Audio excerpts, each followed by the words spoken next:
నమస్కారం. Star Hospital సుఖీభవకు స్వాగతం. Powered by Rainbow Hospital. జలుబును మనం మహా చిరాకు వ్యవహారంగా భావిస్తాం. నిజమే, కానీ వారం 10 రోజుల్లో జలుబు బాధల నుంచి మనకి విముక్తి లభిస్తుంది. కానీ సైనసైటిస్ లాంటి సమస్యలు అలా కాదు. ఎంతకీ తగ్గకుండా నిత్యం మనల్ని వేధిస్తూ ఉంటాయి. ముక్కులు బిగుసుకుపోయి ఒక పట్టాన గాలి ఆడకుండా ఉంటుంది.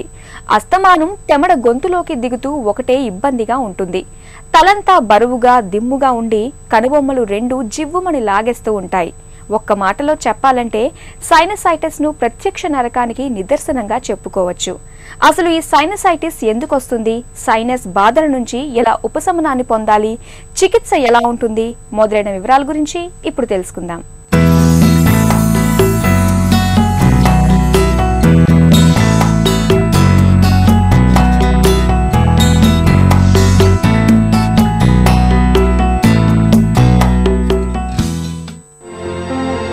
ముక్కులు కారుతూ చికాకు పెట్టే జలుబు బాధల్ని భరించటం కష్టమే. వారం 10 రోజులు ఓపిక పడితే చికిత్స తీసుకున్నా తీసుకోకపోయినా జలుబు బాధలు వాటంతట అవే తగ్గిపోతాయి. కానీ జలుబు బాధల్ని మించిన మహా కష్టాలు కూడా ఉన్నాయి. ఆ కష్టాల పేరే సైనసైటిస్. ఏడాది పొడవునా ముక్కును బిగదీసి వేపుకు తింటుంది. సరిగా గాలి ఆడదు. తెమడ అస్తమానం గొంతులోకి జారుతూ ఒకటే అసౌకర్యంగా ఉంటుంది. తలంతా బరువుగా దిమ్ముగా ఉంటుంది. తలను కిందికి వంచితే కనుబొమ్మల్లో జివ్వుమనే నొప్పి విలవిల్లాడేలా చేస్తుంది. ఈ నరక బాధలన్నింటికీ మూలం మన ముక్కుకు ఇరువైపులా ఉండే సైనస్ గదుల్లో ఇన్ఫెక్షన్ చేరటమేనని చెబుతారు డాక్టర్లు.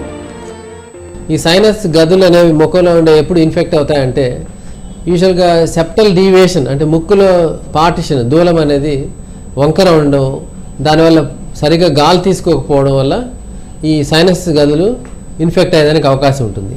అలాగే అలర్జిక్ రైనైటిస్ అంటారు.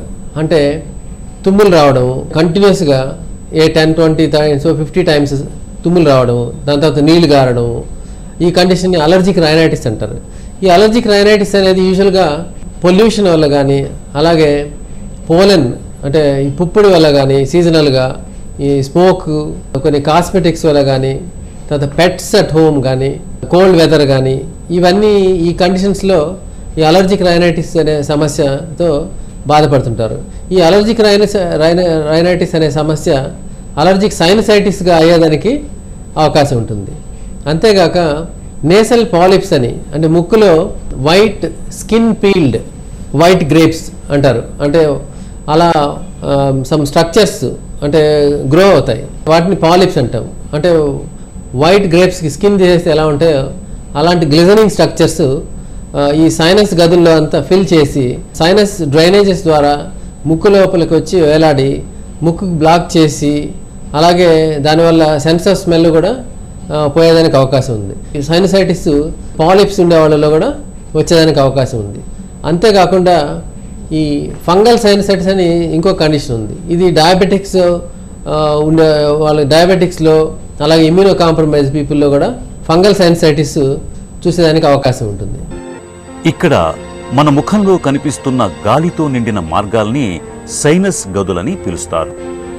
వీటిలో మ్యూకస్ మెంబ్రేన్ అనే మెత్తటి పొర ఉంటుంది. ఈ మ్యూకస్ మెంబ్రేన్ పలుచని ద్రవ పదార్థాన్ని తయారు చేస్తుంది.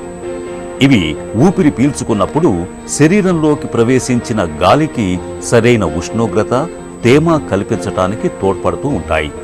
అయితే ముక్కు లోపల ఏవైనా ఇన్ఫెక్షన్లు చేరినప్పుడు, వాతావరణంలోని మార్పుల మూలంగా హానికారక వైరస్లు, బ్యాక్టీరియా సైనస్ గదుల్లోకి చేరినప్పుడు, ప్రమాదాల్లో సైనస్ గదులకు గాయమైనప్పుడు, ఈత కొడుతున్నప్పుడు క్లోరిన్ కలిపిన నీరు ఎక్కువ మొత్తంలో సైనస్ గదుల్ని తాకినప్పుడు సైనస్ పొరలు వాచి అది క్రమంగా సైనసైటిస్కు దారితీసే అవకాశం ఉంటుంది. ఈ పేషెంట్స్ యూజువల్గా మాకు ప్రజెంట్ అయినప్పుడు మేము ఎలా డయాగ్నోస్ చేస్తామంటే క్లినికల్ హిస్టరీ, వాళ్ళు చెప్పే symptoms, long standing symptoms, recurrent attacks of Colts, ఇవి మోర్ దాన్ 3 months అలా ఉన్నాయి. క్లినికల్ ఎగ్జామినేషన్ అంటే ముక్కు నేసల్ ఎండోస్కోపీ ఎగ్జామినేషన్ ద్వారా ముక్కులో చూస్తాం. సెప్టమ్ అనేది చాలామందికి వంకరగా ఉండొచ్చు, అంతేకాకుండా ఈ సైనస్ డ్రైనేజీల్లో డిశ్చార్జ్ ఉంటుంది. కొంతమందికి పురులెన్ డిశ్చార్జ్ అంటే పస్ లాగా ఉండొచ్చు, కొంతమందికి మ్యూకోపురులెన్ డిశ్చార్జ్ అంటే సైనస్ డ్రైనేజెస్లో ఈ డిశ్చార్జ్ ఉండడము అనేది it's an indication of sinusitis. ముక్కు సైడ్ వాళ్ళ టర్బినేట్స్ అని ఉంటాయి, ఇవి కూడా పెద్దగా అయ్యి ముక్కులో గాలి ఆడడానికి ఇబ్బంది కలిగించేదానికి అవకాశం ఉండొచ్చు. ముక్కులో డ్రైనేజెస్లోంచి సైనస్ డ్రైనేజెస్లోంచి వేలాడుతూ ముక్కులోకి వచ్చి అవి బ్లాక్ చేసేదానికి కూడా అవకాశం ఉంటుంది. ఇవి ఎండోస్కోపీ ద్వారా మనం డయాగ్నోస్ చేయగలుగుతాం. ఇన్వెస్టిగేషన్స్కి వస్తే యూజువల్గా క్రానిక్ సైనసైటిస్ ఉండే వాళ్ళకి సపోర్టివ్ డయాగ్నోసిస్గా ఇన్వెస్టిగేషన్స్ చేస్తాం. ఈ ఇన్వెస్టిగేషన్స్ అంటే సింపుల్ అంటే ఎక్స్రే పారానేసల్ సైనసెస్. ఈ ఎక్స్రే ద్వారా కొంతవరకు మనకి ఐడియా వస్తుంది ఏమైనా ఇన్ఫెక్షన్ ఉందా లేదా అనేది. సిటీ స్కాన్ చేయడం ద్వారా మనం ఈ 8 సైనసెస్ని తర్వాత ముక్కులో ఉండే స్ట్రక్చర్స్ కంప్లీట్గా ఎగ్జామిన్ చేసి మీకు సైనసైటిస్ ఉన్నదా లేదా అనేది ఖచ్చితంగా చెప్పేదానికి హెల్ప్ అవుతుంది. ఈ లాంగ్ స్టాండింగ్ ఇన్ఫెక్షన్స్ డాక్టర్ని కలిసి సరైన టెస్టులు చేసుకొని దానికి సంబంధించిన ట్రీట్మెంట్ తీసుకోవడం ఎంతైనా అవసరం. సైనసైటిస్తో బాధపడుతున్నప్పుడు ఎక్స్రే తీయటం ద్వారా సైనస్ గదుల్లో ఇన్ఫెక్షన్ ఉన్నది లేనిది తెలుసుకోవచ్చు. సైనస్ గదుల భాగంలో నొక్కినప్పుడు బాగా నొప్పిగా ఉంటుంది. సైనస్ బాధల్ని మనలో చాలా మంది పెద్దగా పట్టించుకోరు. నిజానికి సైనస్ బాధలు తీవ్రం అవుతున్న కొద్దీ కళ్లకు సమస్యలు పెరుగుతాయి. కనురెప్పల వాపు, కనుగుడ్లు పక్కకు జరగటం, కంటి నరం దెబ్బతినిపోయే ప్రమాదం ఉంటుంది. అలాగే వాసన తెలియకపోవటం, తరచూ జ్వరం రావటం, పిల్లల్లో అయితే ఎదుగుదల లోపాలు కూడా కనిపించే అవకాశం ఉంటుంది. క్రానిక్ సైనసైటిస్ మనం చూసినప్పుడు మెడికల్ ట్రీట్మెంట్ ట్రై చేస్తాం. ఫస్ట్ ఈ యాంటీబయాటిక్స్ ఫర్ సైనసైటిస్ యూజువల్గా 15 days వరకు మినిమం ఇవ్వాల్సి ఉంటుంది. సరైన యాంటీబయాటిక్ ఇవ్వడము, అలాగే కరెక్ట్ డ్యూరేషన్ ఇవ్వడము, ఇవి చాలా చాలా ముఖ్యం. అలర్జీ ఉన్న వాళ్ళకి యాంటీహిస్టమైన్స్ లాంటి ఇప్పుడు లివోసెట్రజిన్, సెట్రజిన్, అలా లోరాటిడిన్, ఫెక్సఫెనడిన్ ఇలాంటి యాంటీహిస్టమైన్స్ కూడా ఇస్తుంటాం. ఈ మెడికల్ ట్రీట్మెంట్తో రిలీఫ్ రాని వాళ్ళకి, రికరెంట్గా క్రానిక్ ఇన్ఫెక్షన్స్ ఉన్న వాళ్ళకి సిటీ స్కాన్ అడ్వైస్ చేసి సిటీ స్కాన్ ద్వారా మనం సైనస్ గదుల్లో ఎంత ఇన్ఫెక్షన్ ఉందనేది మనం గుర్తించి దీనికి సర్జికల్ ట్రీట్మెంట్ అవసరం కావచ్చు. ఈ సర్జికల్ ట్రీట్మెంట్ అనేది లాంగ్ స్టాండింగ్ ఇన్ఫెక్షన్స్లో అలాగే ఫంగల్ ఇన్ఫెక్షన్స్లో అడ్వైజ్ చేస్తూ ఉంటాము. అలాగే నేసల్ పాలిప్స్ ఉన్న వాళ్ళకి కూడా ఈ సైనసెస్ డ్రైనేజెస్ అన్ని బ్లాక్ అయి ఉంటే వాటిని నేసల్ ఎండోస్కోపీ ద్వారా ఈ డ్రైనేజెస్ ఎన్లార్జ్ చేసి towards the natural drainages establish అయ్యేట్టు ఈ సర్జరీ ద్వారా కరెక్ట్ చేస్తాం. కాబట్టి దీనిని ఫంక్షనల్ ఎండోస్కోపిక్ సైనస్ సర్జరీ అంటాం. ఈ ఎండోస్కోప్ ద్వారా మనం ఇప్పుడు అవుట్ సైడ్ అంటే ముఖం మీద ఎలాంటి కట్లు, స్టిచెస్ ఏమి లేకుండా ముక్కు రంధ్రాల ద్వారానే ఈ జబ్బు పూర్తిగా నయం చేసేదానికి అవకాశం ఉంటుంది. నేసల్ పాలిప్స్ అనే కండిషన్ అంటే ఎక్స్ట్రా గ్రోత్స్ ముక్కులో పెరగడం, సైనస్లో పెరగడం, అలాగే ఫంగల్ ఇన్ఫెక్షన్స్ ఆఫ్ సైనసెస్, ఈ కండిషన్స్ మాత్రం మళ్ళా వచ్చేదానికి అవకాశం ఉంటుంది. ఈ కండిషన్స్ ఉన్న వాళ్ళు అంటే long term follow up is very much essential. అంటే నోటిని తరచూ గోరువెచ్చని నీటితో శుభ్రం చేసుకుంటూ అలర్జీకి సంబంధించిన దుమ్ము, ధూళికి దూరంగా ఉండి ఇల్లు పరిశుభ్రంగా ఉంచుకుని ఇంటి చుట్టూ నీరు, బురద లేకుండా చూసుకోవాలి. చల్లని పదార్థాలు తీసుకోవద్దు. చల్లని గాలి తగలకుండా చెవిలో దూది పెట్టుకోవటం, వేడి ఆవిరిని పట్టడం వలన కొంతవరకు సైనసైటిస్ను నివారించుకోవచ్చు. ఈత కొలనులో ఎక్కువ సమయం కేటాయించవద్దు. ఎందుకంటే అది ముక్కు లోపలి దళసరి చర్మాన్ని దెబ్బతీయవచ్చు. ఎక్కువగా చల్లని పదార్థాలు తీసుకోకుండా ఉండటం, చల్లని గాలి తగలకుండా చెవిలో దూది పెట్టుకోవటం, వేడి ఆవిరి పట్టడం వల్ల కొంతవరకు సైనసైటిస్ను నివారించుకోవచ్చు. ఇప్పుడు స్టార్ హాస్పిటల్ సమర్పించు హెల్త్ న్యూస్ మీకోసం.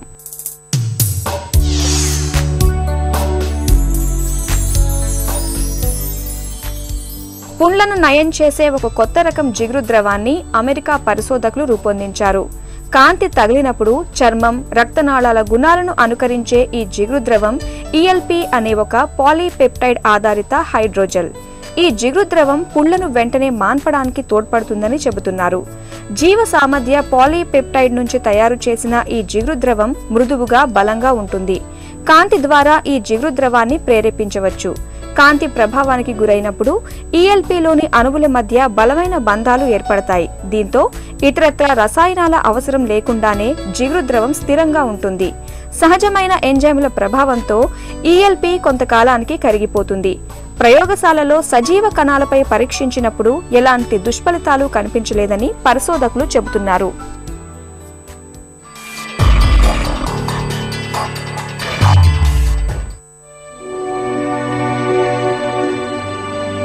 గాయాల నుంచి రక్తం కారుతున్నట్లయితే గట్టిగా అదిమి పట్టండి. ఒత్తిడి కలిగించినప్పుడు గాయం నుంచి రక్తం కారటం తగ్గుతుంది. గాయాలను చల్లని నీటితో కానీ, సబ్బుతో కానీ లేదా డెటాల్తో గాని శుభ్రంగా కడగండి. గాయాలపై తడి లేకుండా మెత్తటి తువ్వాలుతో శుభ్రంగా తుడవండి. యాంటీసెప్టిక్, యాంటీబయాటిక్ క్రీములు లేదా పౌడర్లను గాయాలపై చల్లి బ్యాండేజ్తో కట్టుకట్టండి. పడుకున్నప్పుడు, కూర్చున్నప్పుడు గాయం ఉన్న భాగాలను కాస్త ఎత్తులో ఉండేటట్టుగా చూసుకోవాలి. సాధ్యమైనంత త్వరగా డాక్టర్ వద్దకు వెళ్లి చికిత్స తీసుకోవాలి. యాంటీరేబిస్ వంటి టీకాలను తప్పనిసరిగా తీసుకోవాలి. ఆలివ్ నూనెను మనం చర్మం ఆరోగ్యానికి చిరునామాగా చెప్పుకుంటాం. నిజమే. అయితే ఒక్క చర్మ ఆరోగ్యమే కాదు, ఆలివ్ నూనెతో ఇతరత్ర ఆరోగ్య ప్రయోజనాలు మనకు చాలానే ఉన్నాయని చెబుతున్నారు నిపుణులు. కొలెస్ట్రాల్ను తగ్గించడంలోనూ, గుండె జబ్బుల్ని దూరంగా ఉంచడంలోనూ, కాలేయం పనితీరును చక్కగా ఉంచడంలోనూ ఆలివ్ నూనెకు మరొకటి సాటి లేదు. ఆలివ్ నూనెతో మనకు వనగూరే ఆరోగ్య ప్రయోజనాల గురించి ఇప్పుడు తెలుసుకుందాం. బేషైన ఆరోగ్యానికి ఆలివ్ నూనెను వాడాల్సిందిగా ఇటు డాక్టర్లు, అటు పోషకాహార నిపుణులు ఎంతో మంది మనకి చెబుతున్నారు. అసలు ఆలివ్ నూనెలో ఏముంది? మన ఆరోగ్యానికి ఎలా సహాయపడుతుంది? నిజానికి అన్ని నూనెల్లో ఉన్నట్లే ఆలివ్ నూనెలోనూ కొవ్వుల శాతం ఎక్కువే. అయితే మిగతా నూనెలతో పోలిస్తే ఆలివ్ నూనెలో మోనో అన్సాచురేటెడ్ ఫ్యాట్స్ అంటే అసంతృప్త కొవ్వుల శాతం ఎక్కువ. ఈ కొవ్వులు మన ఆరోగ్యానికి చాలా మేలైనవి. గుండె జబ్బుల్ని తెచ్చిపెట్టే ఎల్డిఎల్ అనే చెడ్డ కొలెస్ట్రాల్ను బాగా తగ్గిస్తాయి. రక్తంలో ఇన్సులిన్ను, చక్కెర స్థాయిలను బాగా అదుపులో ఉంచటంలోనూ సహాయపడతాయి. అయితే ఆలివ్ నూనె ఎంతో ఆరోగ్యకరమైందైనా ఇందులో క్యాలరీలు అధికంగా ఉన్నాయి కాబట్టి పరిమితంగానే వాడుకోవాలి. ఎక్కువ రోజులు నిల్వ ఉంచితే ఆలివ్ నూనెలోని పోషకాలు తగ్గిపోతాయి కాబట్టి మూత తెరిచిన తర్వాత సత్వరమే వాడుకోవటం శ్రేయస్కరం. బంధనాలు ఎప్పుడైనా, ఎక్కడైనా, ఎలాంటివైనా సరే అవి ఉండకూడదని, తెగిపోవాలని కోరుకుంటాం. అవసరమైతే తెంపుకుంటాం. కానీ మన శరీరం విషయంలో మాత్రం ఈ సూత్రం వర్తించదు. ఎందుకంటే మన శరీరంలో బంధనాలు కీలకమైనవే కాదు, చాలా అవసరమైనవి కూడా. ముఖ్యంగా మోకాళ్ళ చుట్టూ ఉండే బంధనాలు తెగితే ఆ బాధలు వర్ణనాతీతంగా ఉంటాయి. లిగమెంట్ ఇంజురీస్ గా పిలిచే ఈ సమస్య గురించిన పూర్తి వివరాల్ని డాక్టర్ని అడిగి ఇప్పుడు తెలుసుకుందాం.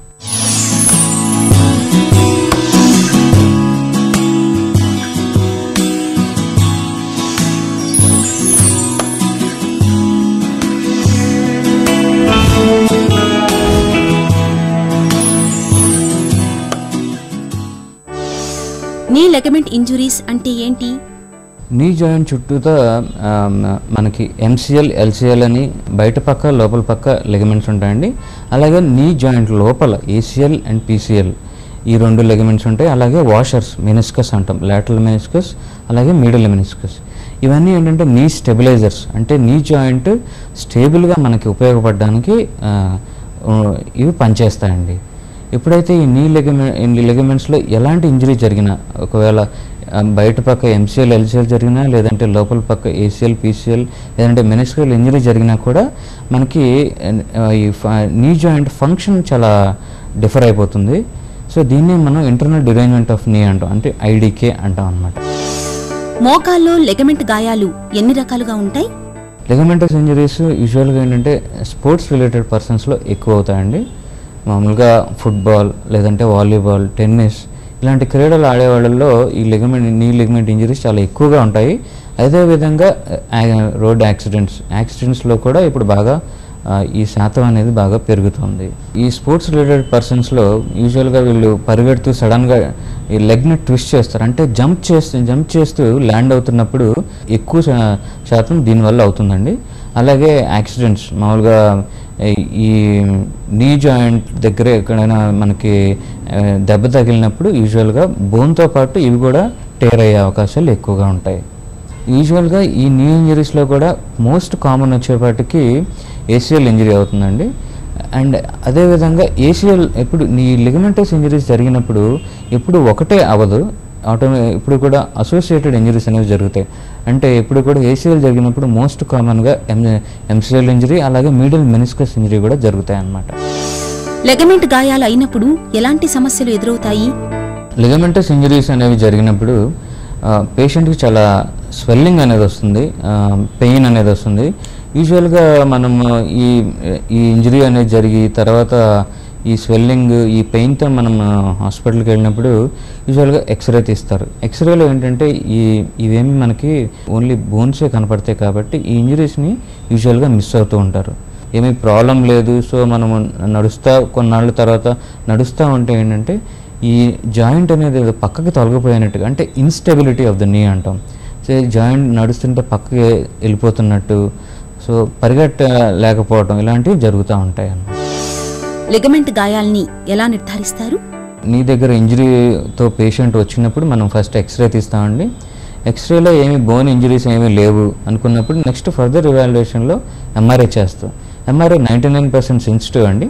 సో ఎలాంటి నీ లిగమెంట్ ఇంజరీస్ ఎలాంటిదైనా సరే యూజువల్గా 99% మనం ఎంఆర్ఐ ద్వారా తెలుసుకోగలుగుతాం. అదేవిధంగా రీసెంట్గా ఎంఆర్ ఆర్థ్రోగ్రామ్ అని వచ్చింది. అంటే ఏంటంటే మనం జాయింట్లోకి డై ఇంజెక్ట్ చేసి మళ్ళీ మనం ఎంఆర్ఐ తీయడం అనేది జరుగుతుంది. సో ఎలాంటి పెథాలజీ ఉన్నా కూడా మనకి దీని ద్వారా మనకి తెలుస్తుంది జాయింట్లో. లిగమెంట్ గాయాలకు చికిత్స ఎలా ఉంటుంది? It depends upon the criteria అండి. అంటే ఇప్పుడు పేషెంట్ ఏజ్ ఏంటి, పేషెంట్ ఇప్పుడు యంగ్ పేషెంట్, అలాగే పేషెంట్ నీడ్స్ ఏంటి, అంటే పేషెంట్ తను ఫర్దర్గా స్పోర్ట్స్ రిలేటెడ్ యాక్టివిటీస్ ఏమైనా చేయాలనుకుంటున్నాడా, పరిగెత్తాల్సిన అవసరం ఉందా, లేదంటే కొంచెం ఎల్డర్లీ పేషెంట్, దీన్ని బట్టి మనం ప్లాన్ చేసుకుంటాం.